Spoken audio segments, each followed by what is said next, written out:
టాలీవుడ్ టాసర్స్ the most awaited test Ashes రాబోతుంది. ఇంకా ఒక 2 రోజుల్లో 21 స్టార్ట్ అయిపోతుంది. ఇప్పుడు అసలు యాషెస్ అనే నేమ్ ఎందుకు వచ్చింది? అండ్ యాషెస్ ఓల్డ్ రికార్డ్స్ ఏంటి? అసలు ఎవరు ఎన్ని గెలిచారు? అసలు యాషెస్ ఎందుకు ఇంత పాపులారిటీ? అది మాట్లాడుకుంటూ అందులో నెక్స్ట్ ఇప్పుడు రాబోయే టెస్ట్ కి స్క్వాడ్స్ ఏంటి, ప్లేయింగ్ లెవెల్ ఏంటి, అండ్ మా ప్రిడిక్షన్స్ ఏంటి, ఎలా ఉండబోతుంది మ్యాచ్ హోల్ సిరీస్ అనేది మాట్లాడుకుందాం. అంతకన్నా ముందు మేము మాకు చాలా వరకు ట్రై చేస్తాం రోజు వీడియోలు పోస్ట్ చేయడానికి. మీరు కొంచెం సబ్స్క్రైబ్ చేసి సపోర్ట్ చేస్తే ఇంకా బూస్ట్ వస్తుంది. అది yeah do subscribe and like. So first of all అసలు యాషెస్ అనేది మనం జనరల్ గా ఎప్పుడు యాషెస్ గురించి మాట్లాడుకుంటూనే ఉంటాం కానీ అసలు పేరు ఎట్లా వచ్చింది ఎప్పుడు ఆలోచించాము.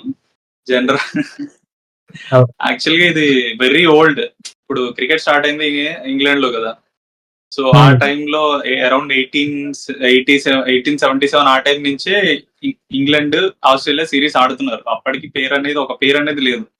వాళ్ళు ఇక్కడికి రావడం, వీళ్ళు అక్కడికి వెళ్ళడం జరుగుతుంది. But for the first time in 1882 Australia ఇంగ్లాండ్కి వస్తుంది. ఆ టైంలో ఇంగ్లాండ్ క్రికెట్ కనిపెట్టింది. వాళ్ళే తోపులు అన్న ఫీలింగ్ లో ఉండేవాళ్ళు. సో వాళ్ళు ఓడిపోవడం అన్నది ఎవరో కూడా వినలేదన్నమాట. ఇంగ్లాండ్ ఒక మ్యాచ్ ఓడిపోవడం అలాంటిది ఫస్ట్ టైం 1882 లో లాస్ట్ మ్యాచ్ ఆస్ట్రేలియా ఇంగ్లాండ్ మీద ఫస్ట్ టైం గెలుస్తుంది. సో అప్పట్లో అదొక పెద్ద సెన్సేషన్ అన్నమాట. అండ్ మనకి తెలిసిందే న్యూస్ పేపర్లు ఇప్పుడే అనుకున్నా, అప్పటి నుంచే అనుకుంటా ఒక మ్యాచ్ ఓడిపోతే ఎలా వేసుకుంటారు న్యూస్ పేపర్ తెలిసిందే కదా. సో ఒక ఫేమస్ న్యూస్ పేపర్ స్పోర్ట్స్ కాలంలో మ్యాచ్ యాక్చువల్ గా ఓవల్ లో జరిగింది. So the England team has tied at the Oval and the body will be buried and Ashes will be carried by Australian team అని ఉంటది.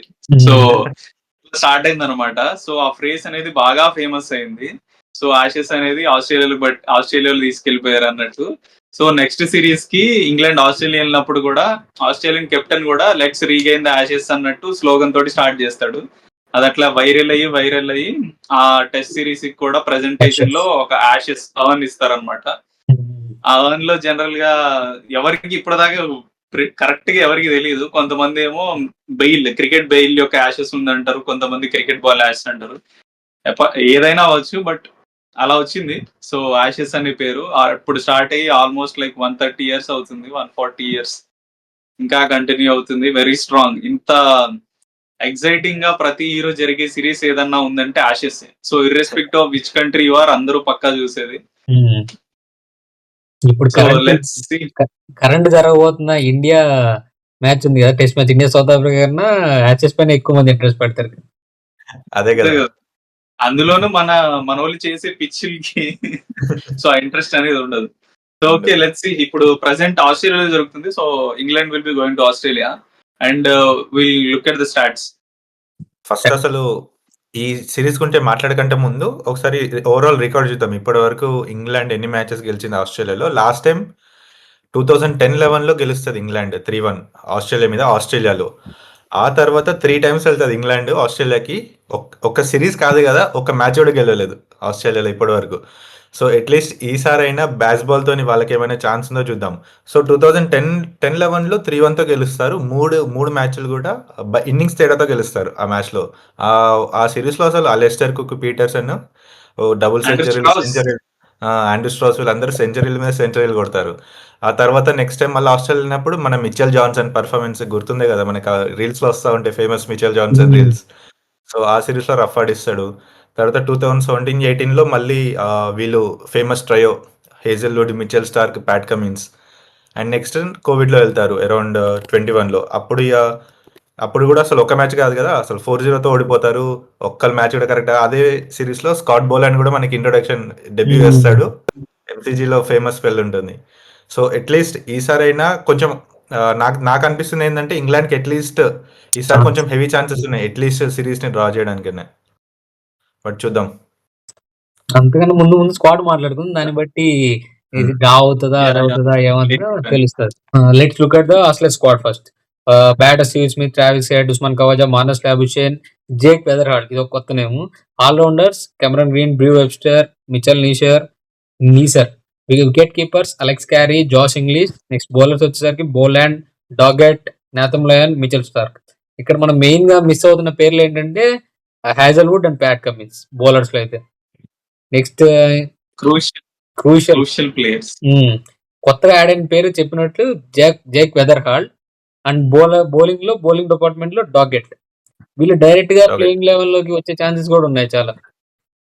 అవును. Yeah so ఇప్పుడు మనం చూసుకుంటే ఇప్పుడు ప్లేయింగ్ 11 మోస్ట్లీ నాకు తెలిసి opening Weatherald, Khawaja, next Labuschagne 1 down, 2 down Steve Smith, next Travis Head, అక్కడి నుంచి allrounder Cameron Green, Alex Carey, bowlers వచ్చేసి మిచిల్ స్టార్క్, ఎప్పటిలాగే నేతన్ లైన్ కామన్.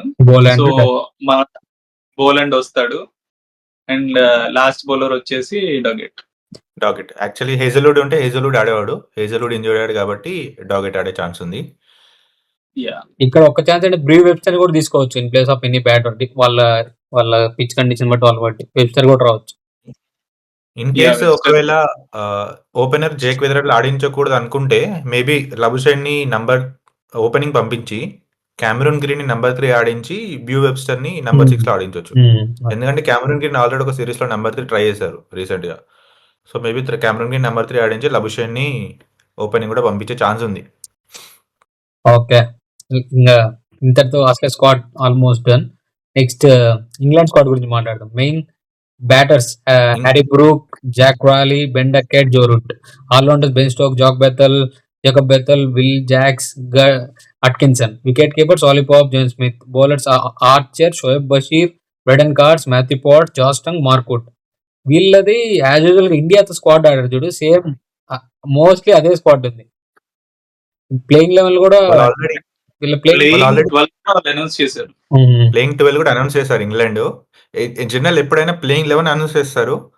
వాళ్ళు 2 డేస్ ముందే, 1 డే ముందు, 2 డేస్ ముందు ప్లేయింగ్ 11 అనౌన్స్ చేసేస్తారు. టాస్ వరకు వెయిట్ చేయరు ఇంగ్లాండ్. కానీ ఈసారి ఎందుకో ప్లేయింగ్ 12 అనౌన్స్ చేశారు విచిత్రంగా. మేబీ మార్కుడ్ 50-50 ఛాన్సెస్ ఉండొచ్చు. అందుకని మేబీ మార్కుడ్ ఫిట్నెస్ రీజన్స్ వల్ల మేబీ వాళ్ళు ప్లేయింగ్ 12 అనౌన్స్ చేయించవచ్చు. మనమ ప్లేయింగ్ 12 చూస్తే Crawley and Ben Duckett openers, and then Ollie Pope, Joe Root, next number 5 ఎవరు వీళ్ళకి? Harry Brook. Harry Brook exciting. Harry Brook and then Ben Stokes, Jamie Smith. So number 7 అయిపోయింది. And then Jofra Archer, Brydon Carse, Mark Wood ఉన్నాడు. Mark Wood, Gus Atkinson, ఆయన మన famous spinner Shoaib Bashir.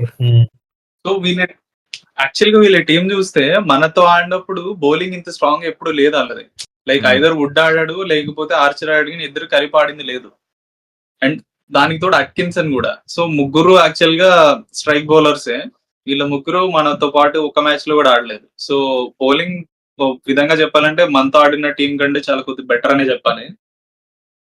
So నాకు తెలిసి bowling strong వెళ్దాం అనుకుంటే కార్సీని పక్కకు పెట్టి they will go ahead with the remaining playing 11. లేదు బ్యాటింగ్ స్ట్రాంగ్ ఉండాలనుకుంటే they will go with Carse, all rounder కదా. వాళ్ళు ఇంకోటి కూడా చేయొచ్చు. మ్యాచ్ అయ్యేది పెర్త్ లో కాబట్టి స్పిన్నర్ వద్దు అనుకుంటే 4 ఫాస్ట్ బౌలర్స్ ఆడించవచ్చు. అది కూడా. బట్ ఇంకొకరు ఎవరున్నారు లైక్ ఎప్పుడన్నా వెయ్యాలనుకుంటే like if they want to bring in spin option ఎవరున్నారు? జో రూట్ బానే వేస్తాడు కదా. Harry Brook, Joe Root. Harry Brook కాదులే కానీ జో రూట్ బానే వేస్తాడు. ఓకే. ఇంకోటి ఫస్ట్ టెస్ట్ మ్యాచ్ ఎక్కడ జరగబోతుంది? బెన్ స్టోక్స్ బౌలర్ ఉంటాడు. పెట్టుకొని ఇంకో 4 బౌలర్స్ అంటావా? అవ్వదురా.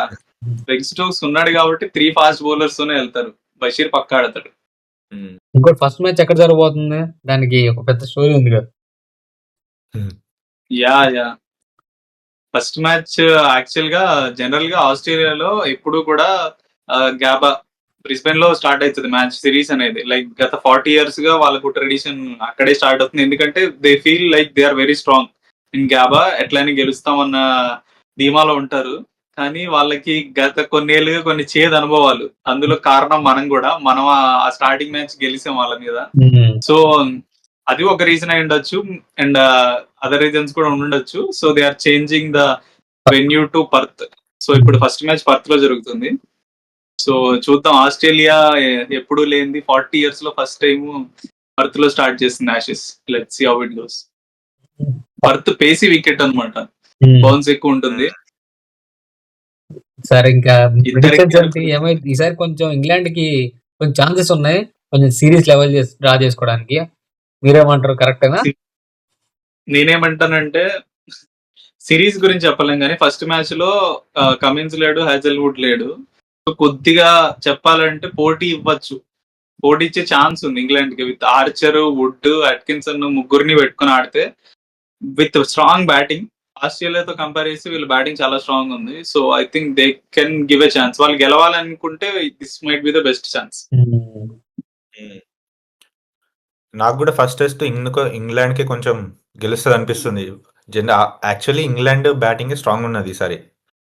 నార్మల్గా వాళ్ళ బ్యాటింగ్ తో పాటు బౌలింగ్ కూడా స్ట్రాంగ్ ఉంది కాబట్టి మేబీ ఫస్ట్ టెస్ట్ ఇంగ్లాండ్ గెలుస్తుంది.